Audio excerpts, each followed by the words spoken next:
आणि लोकशाही 4 स्तंभावर उभी आहे. एक लेजिस्लेटिव्ह विंग आहे, एक्झिक्युटिव्ह विंग आहे, ज्युडिशरी आहे आणि मीडिया आहे.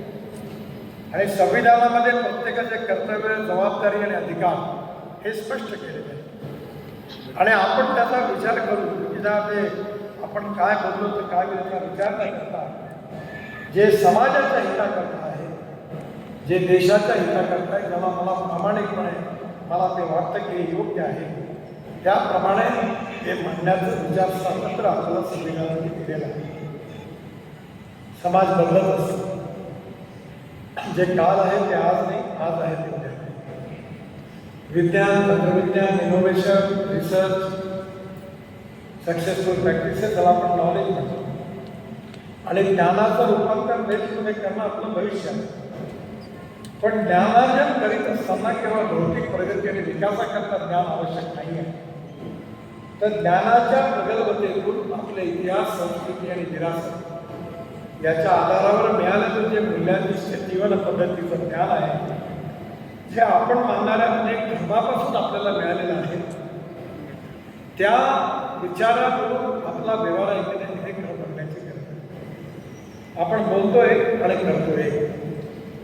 ज्या दिवशी आपण जे बोलू तसंच वागू त्याला खऱ्या अर्थाने अर्थ प्राप्त होणार. आणि मला अतिशय आनंद आहे की सांप्रदायिक सद्भावना निर्माण झाली पाहिजे.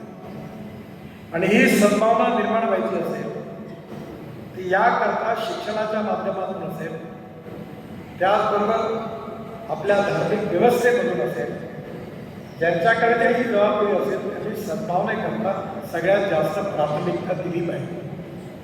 महाराष्ट्र ही संतती आहे आणि विशेषतः महाराष्ट्र ही छत्रपती शिवाजी महाराजांची भूमी आहे. प्रत्येक व्यक्तीमधून जे चांगलं आहे ते आपण घेतलं. शिवाजी महाराजांच्या इतिहासामध्ये सगळ्यात विशेषता होती की अनेक विजय मिळवल्यानंतर त्यांनी कधीही परधर्मीय पूजा मंदिरं जी होती ती कधी उद्ध्वस्त केली.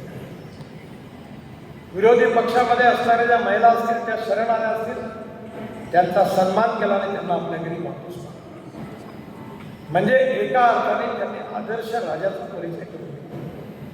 म्हणजे सेक्युलर शब्दामध्ये सर्व धर्म समभावाचं जुन्या इतिहासातलं सगळ्यात चांगलं आणि उत्तम उदाहरण जर कुठलं असेल तर ते छत्रपती शिवाजी महाराजांचं आहे, याचा मला विश्वास आहे.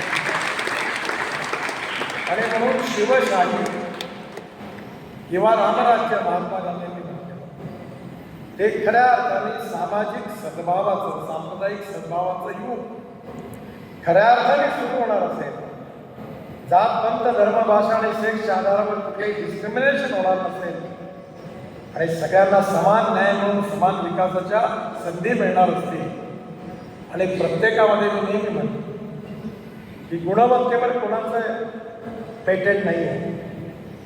जिथून जे चांगलं दिसेल ते आपण आत्मसात करण्याचा प्रयत्न केला पाहिजे. जे जे चांगलं असेल, जे जे युगानुकूल आहे, राष्ट्रानुकूल आहे, समाजानुकूल आहे, भविष्यातल्या राष्ट्र परिवर्तनाकरता, पुनर्निर्माणाकरता आणि सामाजिक आर्थिक परिवर्तनाकरता आम्हाला उपयोगाचा आहे, ते आम्ही स्वीकार करू.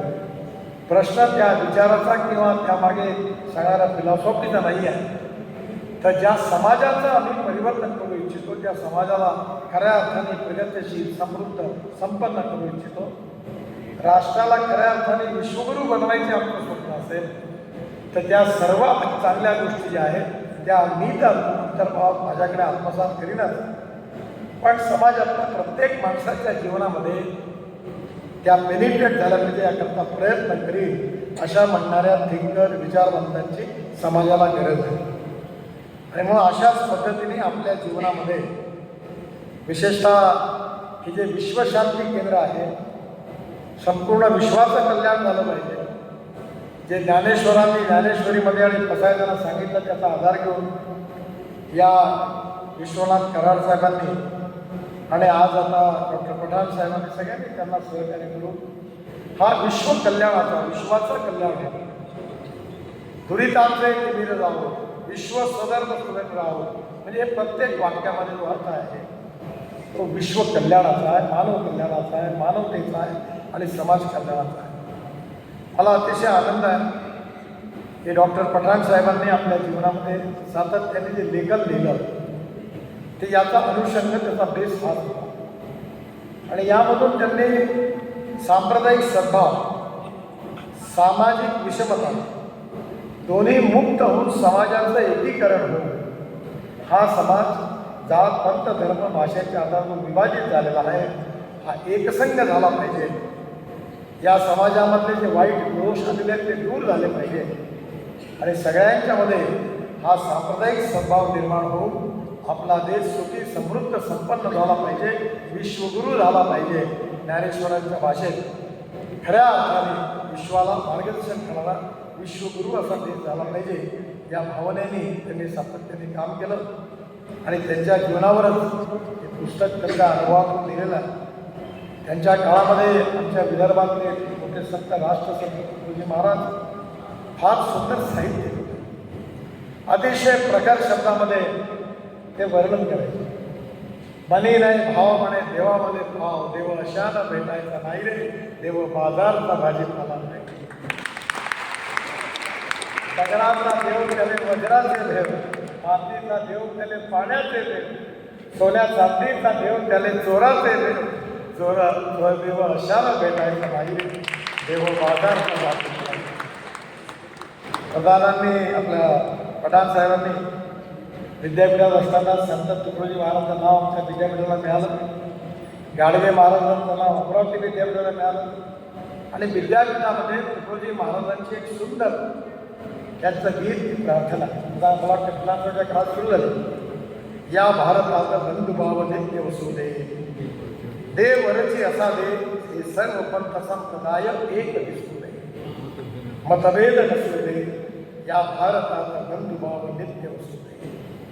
म्हणजे इतकी सुंदर रचना त्यांच्या ग्रामगीतेमध्ये होती की जीवनाचं मार्गदर्शन तुकडोजी महाराजांनी केलं. ज्ञानेश्वर महाराजांनी आपल्याला प्रत्येक ओळीतून विश्वाचं मार्गदर्शन केलं. आवश्यकता आहे हे सर्वसामान्यांपर्यंत हे विचार नेण्याचे.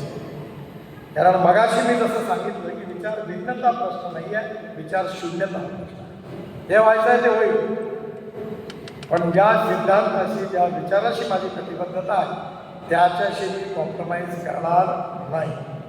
मी पण निवडणुकीत उभं होतो. सध्या महाराष्ट्रात बरंच जातीपातीचं राजकारण आणि मी 50,000 लोकांसमोर सांगितलं मी जात पात पाळणार नाही. अरे जो करेगा जाती बात उसको कस के मारूंगा लात, जिसको देना है वोट वो, नहीं देना मत. जो देगा उसका भी काम करूंगा, जो नहीं देगा उसका भी काम. मला काही फरक नाही पडत. Whether you want to lead the people or lead by the people. जे पथप्रदर्शक आहे, पथदर्शक आहेत, जे समाजाला दिशा देणारे साहित्यिक, कवी, पत्रकार आहेत, त्यांनी सातत्याने आपल्या लेखणीतून, आपल्या विचारातून आणि आपल्या शब्दातून समाजाचं हित आणि देशाचं हित कशात आहे त्याच अर्थाने समाजाचं प्रबोधन आणि समाजाचा संस्कार केला पाहिजे. आणि याच भावनेने काम करणारे डॉक्टर निसेन पठाण यांनी आयुष्यभर काम केलं, शिक्षण क्षेत्रात चांगलं काम केलं आणि आजही ते सामाजिक सद्भावनेचा विचार समाजात उतरवण्याचा प्रयत्न करतात आहेत. त्यांचा अमृत महोत्सव आज आपण सगळेजण करतायत. त्यांना मी मनापासून खूप खूप शुभेच्छा देतो आणि 100 वर्षामध्ये उदंड आणि निरोगी असं जीवन संत ज्ञानेश्वरांनी त्यांना आशीर्वाद द्यावा अशी माऊलीच्या चरणी प्रार्थना करतो. खूप खूप धन्यवाद.